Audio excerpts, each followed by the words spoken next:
Goedemorgen. Welkom hier.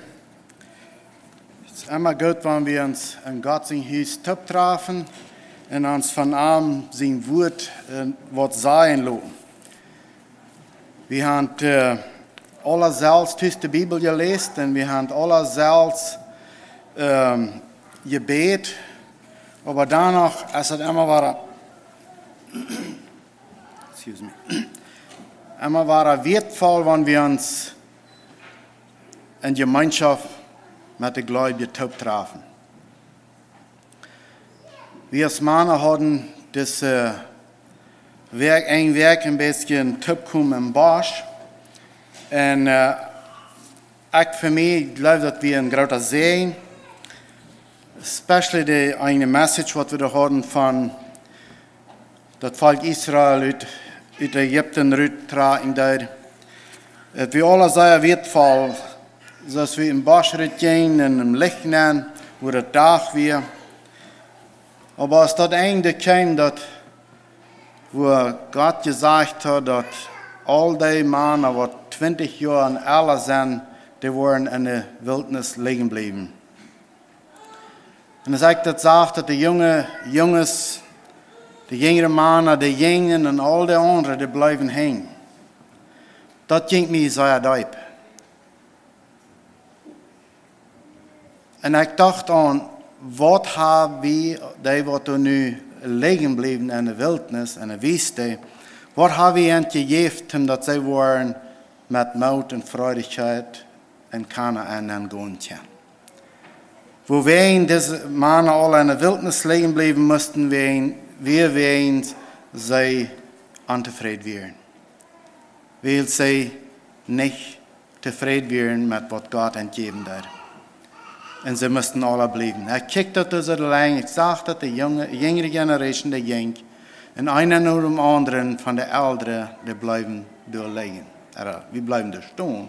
Aber dass wir ein kleines Beispiel uns nennen zu lassen, so jetzt eine Generation nur der andere von der Jahr. Von der Unfall wir uns vielleicht noch alle ziemlich jung und checken in einem Leben, du hast noch Hoffnung, du hast noch Leben verweicht zu gehen. Aber wir wissen, dass die Zeit bleibt nicht stehen, das geht nicht lang. Und was haben wir mitgegeben? Was hat unsere junge Generation von uns mitgekriegt? Ich glaube, wir als Eltern, wir alle versuchen, das Beste mitzugeben. Wir alle versuchen, uns anzustrengen, unsere nächste Generation wird mitzugeben, dass sie wollen kennen für den Herrn leben. Dass sie wollen kennen und verlangen haben, an Gott sein Wort zu segnen und nur zu leben, despite von all uns Kartkommen oder Fehler, was wir als Eltern gemerkt haben. Als ich das alles so nachdenken, dann an dem Denken, und von der uns Mars das Wort mitzuteilen, dann kam mir der Gedanken im Kopf nennen, das braucht starke Männer zum Anleiten. Das braucht starke christliche Leben, dass wir können ein reiches Vergang oder eine reiche Anleitung geben. Und das ist mein Verlangen, dass wir dort wollen können und dass wir uns wollen durchnehmlassen, starke, gesunde christliche Anleitungen zu geben. Und das braucht nicht bloß ein Mann sein, das kann auch die frühesten Eremiales oder die Kinder oder wir als Männer. Aber wir sind verantwortlich dafür. Wir wieder am Wort angehen, wir uns aufnehmen zum Beten. Gerechter Vater im Himmel, wir kommen wieder für dich und danken dir für wer du bist. Wir danken dir für was du in dein Wort immer war, die zu uns offenbaren ist.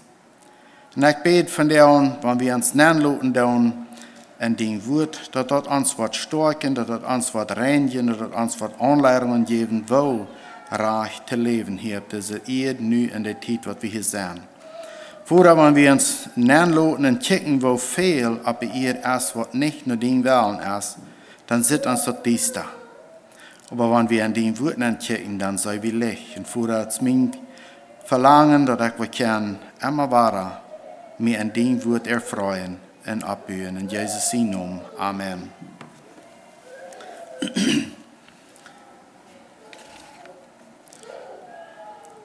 Wir haben den Epheser, das 6. Kapitel, in Vers, der sagte, te laat zorgt dafür, dass je stark wordt.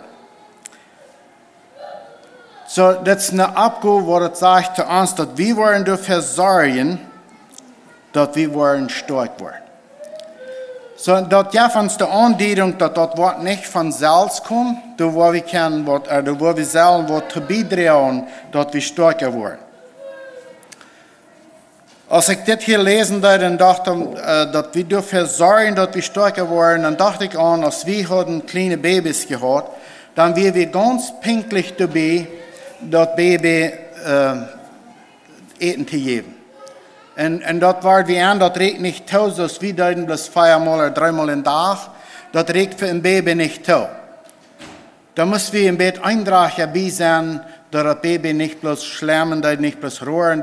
Wir müssten dafür sorgen, uns zu kämmern, dass das Baby die Nahrung kriegen würde. Das kommt nicht von selbst. Und wenn wir würden das Baby haben, bloß das wo angelegt und liegen gelassen, dort in sich selbst wird keine Nahrung genommen haben. Because das braucht somebody else. Und so ist es auch mit uns manchmal, dass wenn wir an Gott Erweckung belebt haben, dann braucht er noch manchmal Guidungen, wo uns Wort in Betracht gelenkt, Betracht gewesen, wo wir können als starke Christen leben. Das sagt, dass wir sollen dafür sein, dass wir wollen stärker werden. Dort braucht es, dass wir Nahrung zu uns nehmen. Und dort fängen wir an, Gott sein Wort. Dort, wo wir gehen, eine Nahrung, dort ist, wo wir gehen, nur uns abbauen, dass wir stärker werden. Mir fällt bei, als ich ein 11-jähriger Junge war, dann muss ich direkt mal für den Oberschkarren lesen. Und dann ist die Glocke 11:30 wieder, dann wie wir sehr noch eten in der Arbeit, dort kommt der Schwur wieder. Mir hängt bloß fragt. Because meine Melville lade ich zu viel wird nehmen. Wofür merken wir dass uns geistliches Leben auf der Weg fehlen wird? Wir fehlen, dass der fehlt wird, und das schafft bloß nicht reich, aber wir uns wo Hand sagen und uns Zeit nehmen, und Gott sein Wort nennen zu lassen. Und wenn wir das tun und lassen uns dann lernen, wir lesen das Wort, wir betrachten das Wort, dann auf einmal, wo wir an, dort wird uns erst schwierig schien, da wird uns so Ansagen fallen, das ist alles verschwunden.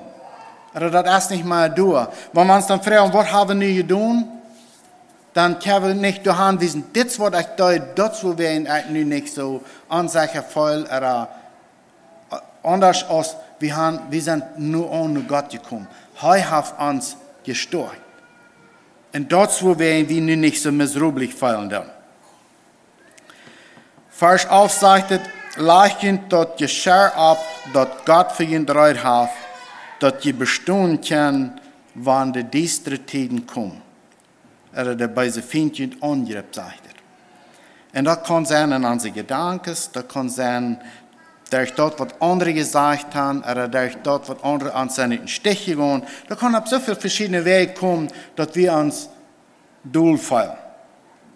Aber hier sagt Paulus, dann werden wir uns mal was antreiben. Oder ein anderer Weg, dann werden wir mal gehen, uns an Gott seine Nähe nennen lassen. Er wird uns stärken. Er wird uns das geben, was das braucht, dass wir können bestehen, wann diese Tiden an uns kommen. Und die kommen an uns nach. Verschieden von einem anderen. Ein, der hat mehr als den anderen. Aber diese Tiden, die beleben. Wenn wir dann sometimes kicken, was haben wir dann nicht getan, woran ist es dort fall, dann können wir nicht auf irgendein Ding anweisen, das, wo wir mir dazu fällt, anders als mir fehlt das, an dich bei Gott zu sein. Und wenn ich einmal dich bei Gott sein, das wird mir abstarten, das wird mir wieder reitmerk, mit Frieden mein Leben zu leben. Vers 12 sagt es, Wils, wir haben nicht mehr je in Fleisch und Blut zu kämpfen, aber je in gewaltige Beisegäste von der Himmelswelten mit gewaltigen Herrschaften von einem Düsteren, der über diese Welt herrschen. Das ist something, was wir nicht mit unseren Augen Krieg uittekenen können. Das ist, wo wir. Anders als wir können manchmal fehlen von unserer eigenen Natur, der lädt uns zu ziehen. oder onze ene jankers te leiden ons ter tijd, leiden ons op een andere weg op als wat God zien wil is. 2. Timotheus 2, Vers 1 sagt het, en du, mijn zeen, zie stark, durch die Genade, die in Christus Jesus, wat is? Sagt het, wat du benen is. Dat zegt niet dat wat we ons te merken kunnen, oder dat wat we ons te uitarbeiten kunnen. Dat zegt, es steht, sie stark durch die Genade, die in Jesus Christus is. En Jesus Christus is dat wat we brauchen, dat we kunnen stark zijn. Dat we kunnen met vrede dit leven hier leven. En wordt dat immer allerlei zijn? Wordt het immer zo zijn als we ons dat wensen? Wordt het immer zo zijn als ons dat jankert? No, dat wordt niet. Maar dat we kunnen stark zijn, wanneer dingen anders gaan als we willen, dat zegt dat deze genade is in Jezus Christus. En zelfs nog niet. Philipper 4, Vers 7 zegt het, en God zijn vrede, die weet over alles geht, wat mensen verstaan kunnen, wat je harten en gedanken in Christus Jezus bewahren. Als ik dan dit vers een beetje aanloten, dan dacht ik aan wat we verstaan kunnen. Ik had een vers niet opgepult, maar in 2. Korinther 4, oder is het 1. Korinther 4, da zegt het dat de mensen die gaan een weg wat ze niet verstaan kunnen. Die kunnen God zijn licht, deze vrijheid en God niet verstaan. Because hart is niet rijp voor dat wat God entgeven wil. En hier zegt Paulus te de Philipper, God zijn vrede, der is niet van menselijke verstand te verstaan. Met ons menselijke verständnis kunnen we God zijn vrede niet verstaan. Aber wenn Gott sein Yes in uns toetritt kriegt und wir noderen uns an nur Gott in seine Gedanken in uns, was Leben jetzt ist, dann auf einmal ist das Friede in uns. Dann, als ich auf einmal das Friede verstehen kann, ich weiß, dass ich liege tussen Bad, dass wir Zeit schlupen zu gehen, früh Kinder zu schleifen, aber ich habe so eine Freudigkeit, dass ich kann gleich schlupen. Du wir leben, ich kann verstehen, ich kann sein. Ich bin nicht mehr unter diese düstere Macht gebunden. Ich bin nicht mehr fast. Ich brauche nicht mehr so leben, als das Fleisch mir anleiten wird. Ich habe diese Kraft gekriegt, ich bin stark geworden. Ich sage, dass auf einmal, dort, was ich hier einmal gedacht habe, was erreicht wird, wir nicht unbedingt, dass dort mich sehen wird. Dat wir nicht, dass das erreicht wird, was ich ein Teil Dinge deut, aber ein Teil Dinge, die kann ich bloß nicht tachlopen, because ich will gebunden an das. Und verschiedene Dinge, was das dort, was du kommt, dass einer anfängt, sich terränien, so in 1. Johannes 1, Vers 9.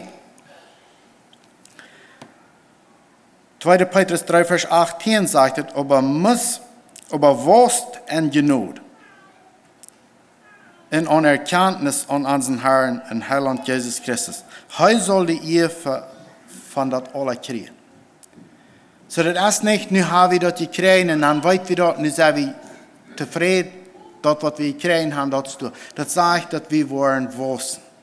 Wir wollen Gott seine Gnade besser verstehen lernen, mehr von ihm kennenlernen. Sorg dafür, dass ihr stark wird. Sorg dafür. Stark sein im Glauben. Wost in der Gnade. Als ich dit wenn ich am Sonntagsmorgens die hier bei der Kirche war, begreifen ich was sagen von wost in der Gnade. Was was du tun? Oder was was du kriegen, haben wir gesagt, wost in der Gnade. Was hast du für eine Antwort, wenn die wer sagt, du sollst eine Gnade waschen, weißt du dann, was du sollst tun? Because that's what Petrus zu seiner Versammlung zu sagen hat, sagt, je sollen an Gott seine Gnade waschen. Dat is een einfaches Wort. En ik glaube, wir alle, wir weten, was wir brauchen, damit wir in der geistlichen Hinsicht gaan wassen doen. Aber das war Petrus seine Versammlung sagt. Die sollen an Gott seine Gnade wassen. Und ich glaube auch, dass das uns alle ein Verlangen, dass wir das wollen. Und dort braucht es manchmal, dass wir verschiedene Dinge durchgehen in uns Leben, um some Dinge besser verstehen zu können. 1. Timotheus 1, Vers 18 sagt es, mein Sehen, das ist, was ich dir zu sagen habe, kämpf den Kampf für den Herrn, so gut aus den Propheten sehen, dass du wirst. Somebody hat gesagt, dass Timotheus, dass wir ein guter Jung, respektvoller Jung, der kämpft für das Rechte, der lebt für den Herrn. Das ist, was somebody gesagt hat. Und Paulus unterstreckt und sagt, das ist, was ich auch glaube. Timotheus, du bist ein guter Mann, du bist respektvoll, kämpf wieder für den Herrn zu leben, because das ist, was andere auch von dir gesagt haben, was du tun wirst. Because du bist gut belehrt worden, deine Mamas, Großmama, die haben die rechte Anleitung gegeben, das wird was passieren. Und wir wissen, dass das, was Timotheus tut. Hol den Glauben und hol den Gewissen rein. Und das wird, was mir abdachen tut. Wir können gut sein, kämpfen wieder, sie mutig, sie stark. Aber dann sagt es hier noch, was persönlich das sagt, hol den Gewissen rein für Gott. Das sagt hier nicht rein für Gott, aber das sagt, hol den Gewissen rein. Und das sind ein Teil Dinge, was wir können ans Gewissen mit Beladen und schwer merken. Und Paulus sagte Timotheus, pass auf, dass dein Gewissen wird reinbleiben. Dann wirst du den Glaubenskampf kämpfen. Und dann sagte Beispiel von Menschen, die ihr Gewissen nicht reingehauen. Das sind einige, die mit ihren Glauben sind, zugrunde gehen will, sie jeden ihr Gewissen gehandelt haben. Sie wissen, dass alle ihr Gewissen klaut und allein, das ist etwas, was sie nicht sollen tun, aber sie tun das anyway. Und dann sagt er, die sind mit dem Glauben in der Grund gegangen. Die sind nicht stärker geworden im Glauben, aber die sind in der Grund gegangen. Und Paulus sagt, wenn wir uns mit Timotheus mit bekicken, er ist schon fleißig in der Gemeinde, er leitet andere Menschen an, er wird in der Arbeit. Und zu arm, sagt Paulus das. Wie viel mehr wird Paulus das von dir zu mir und zu dir sagen, dass wir sollen ans Gewissen reinhauen. Und alles, was wir tun. 1. Timotheus 3, Vers 9 sagt, sie sollen sich mit einem reinen Gewissen an die Wahrheit holen, der an durch den Glauben offenbart worden ist. Mit einem reinen Gewissen, nur Gott sein Wort noch handeln. Nicht bloß, weil uns, du, wo wir sind, du haben das so, oder nicht bloß, andere tun das so, aber es sagt hier, dass wir zwischen uns und Gott ein reines Gewissen haben.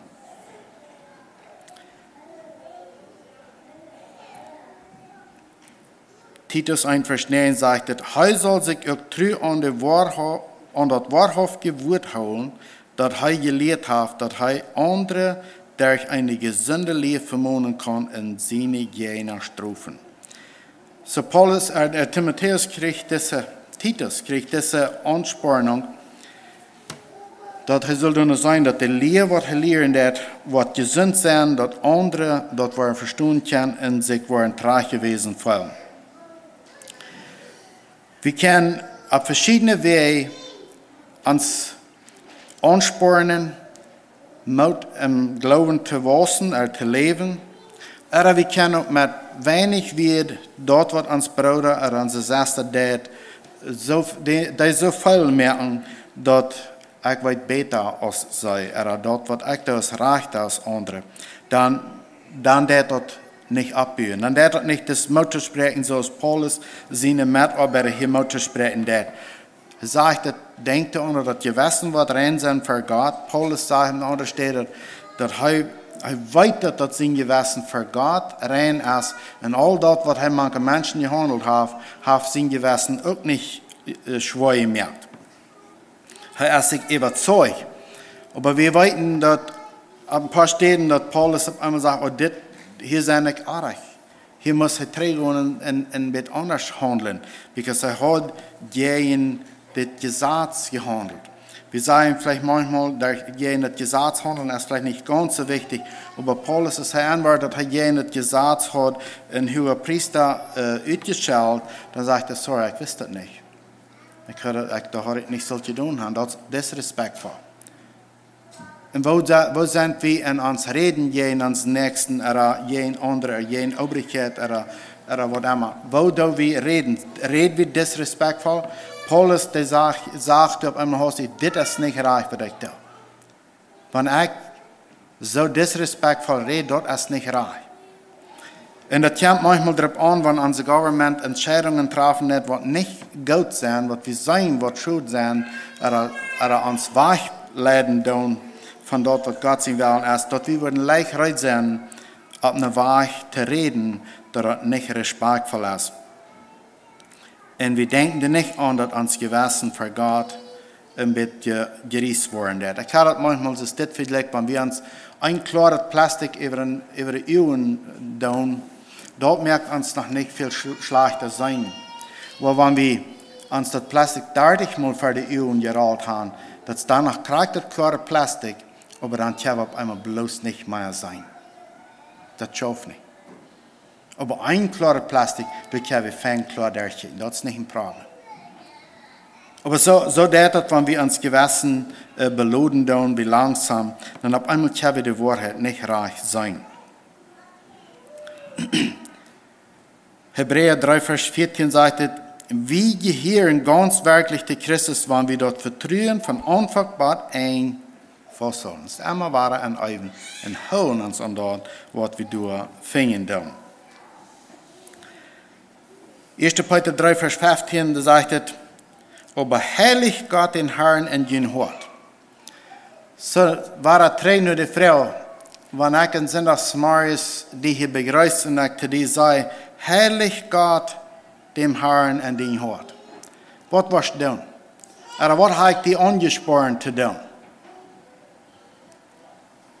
Heilig Gott den Herrn in den Hort. Verstehst du, was unser Abgabe ist, wenn uns dort wird gesagt worden? Das wird Petrus seine Versammlung zu sagen hat. Die sollen den Heiligen für Gott in den Hort. Das ist eine Abgabe. Das wird gesagt wird, was wir sollen tun.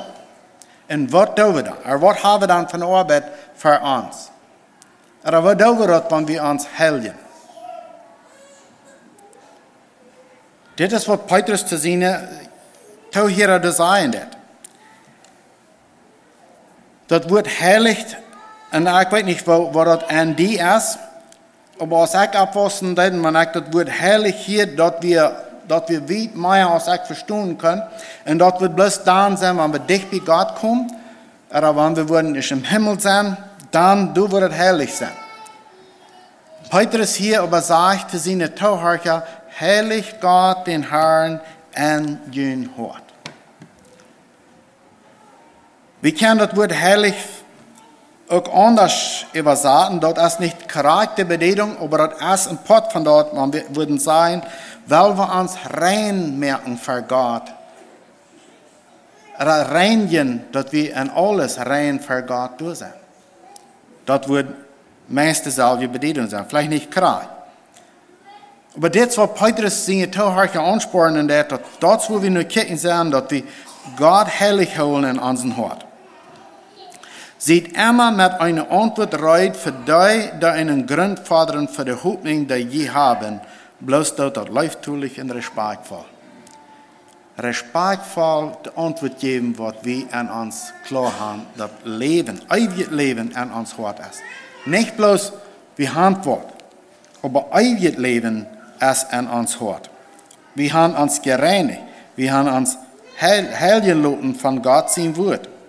Was immer Gott sein Wort sagt, dort ist, wo wir uns entäuben, und dann sagt er wieder, holt den Gewissen rein. Das ist, was Petrus sagt. Paulus sagt das mehrmals, und Petrus sagt das hier wahr.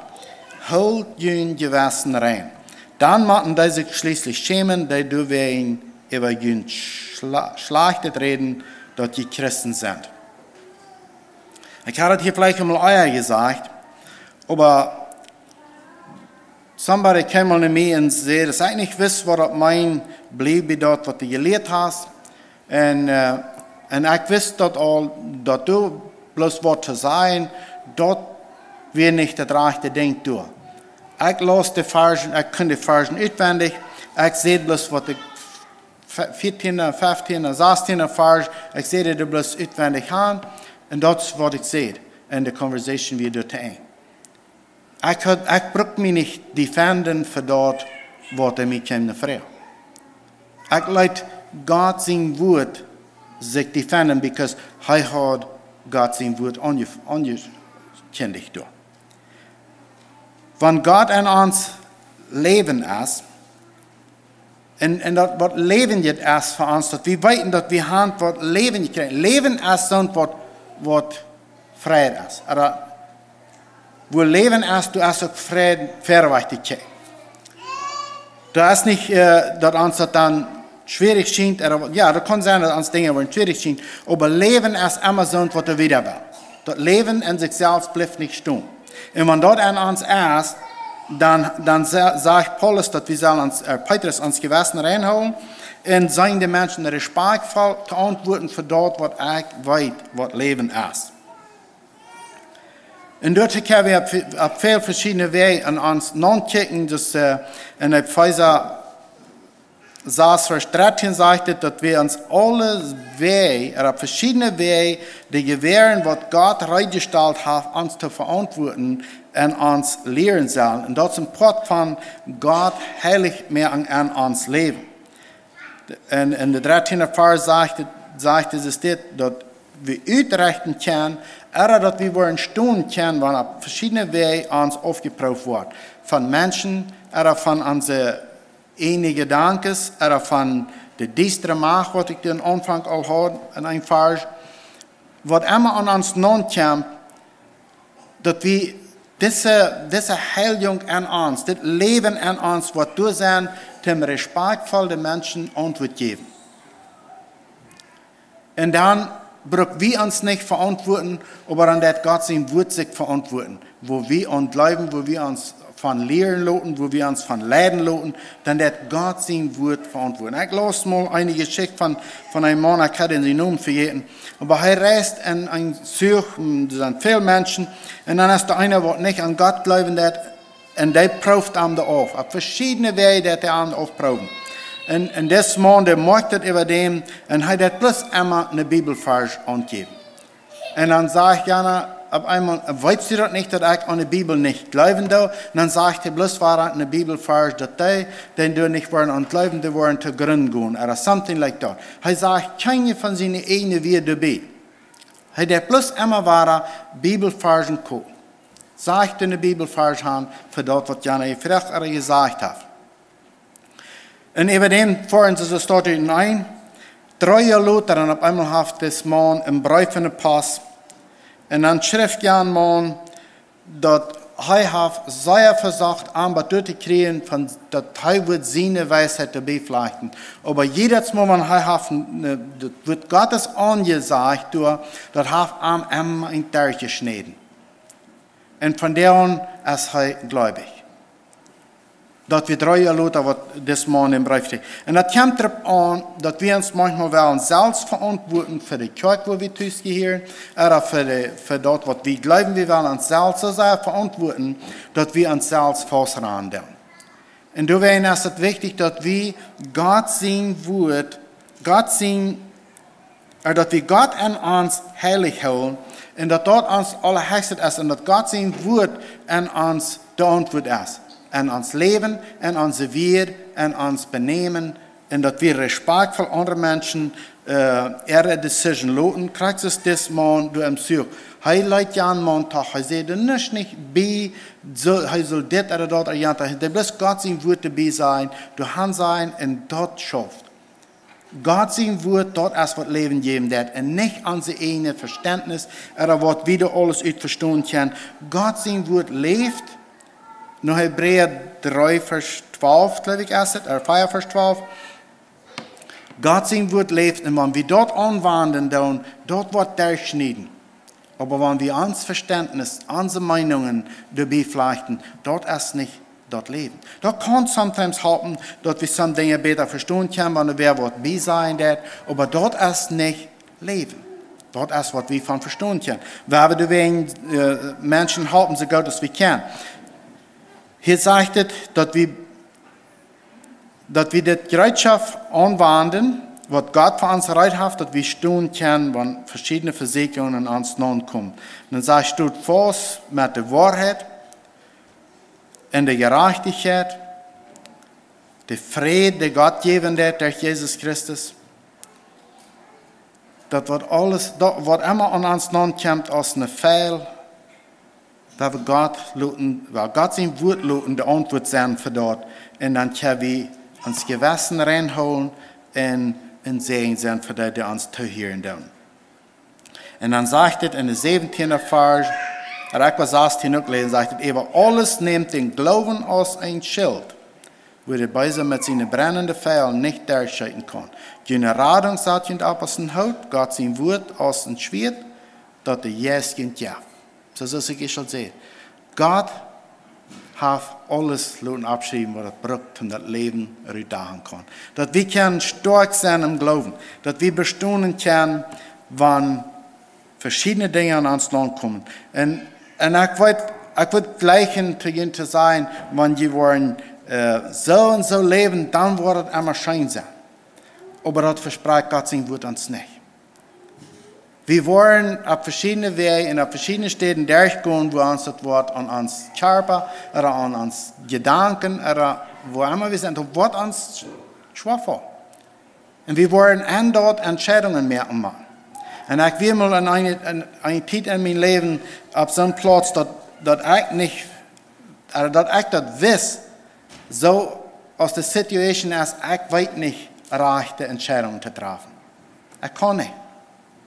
Because da wird so viel Verschiedenheiten, dass ich manchmal dort wird mir sicher sein, dass ich die rechte Entscheidung treffe. Und dann braucht es, dass wir eine Bruderschaft haben, wo wir uns einander anlehnen und eine Rutfrauen und uns eine Anleitung geben lassen. Und das ist, was Gott will. Wenn sein Wort in uns lebendig ist, wir ehrlich sind zum Horchen, er wird Brüder anstellen, wo wir können vertrauen, wenn wir selbst in so eine Situation kommen, wo wir nicht wollen. Er wird uns lassen, ab seiner Stelle ankommen, dass wir nicht wollen, weil zu sein, als wir vertrauen, als wir die Menschen vertrauen, die im Glauben leben. Petrus sagt uns, dass wir sollen uns Gewissen reinholen, dass wir stark im Glauben vorwärts kommen. Trainer dort, was ich erst schon sehr am Anfang, als ich die junge Männer sah, gehen, und mit den Leuten, das Volk Israel in der Wüste verfallen, weil sie waren unzufrieden gewesen, sie waren ungehorsam gewesen. Gott sagt zu ihnen, dass sie waren in der Wüste liegen bleiben, because of was wir getan haben. Und dann dachte ich wieder nur in meinem persönlichen Leben, wie viele Dinge habe ich getan, dass ich dort deserve. Oder habe ich von der an dort getan, dass die jüngere Generation kann sagen, dass ich mein Part mit beigetragen, dass sie Dinge gelehrt und verstehen können, dass sie rechte Entscheidungen treffen. Aber sind ich durch und wurde liegen bleiben, because ich bloß unzufrieden war. Möchte Gott ihn segnen, möchte Gott sein Wort an ihn lebendig sein, dass die Gnade Gottes an ihn heilig sein und dass wir Vorbilder sein für die, die uns kennen. Dankeschön. Gott mit dir.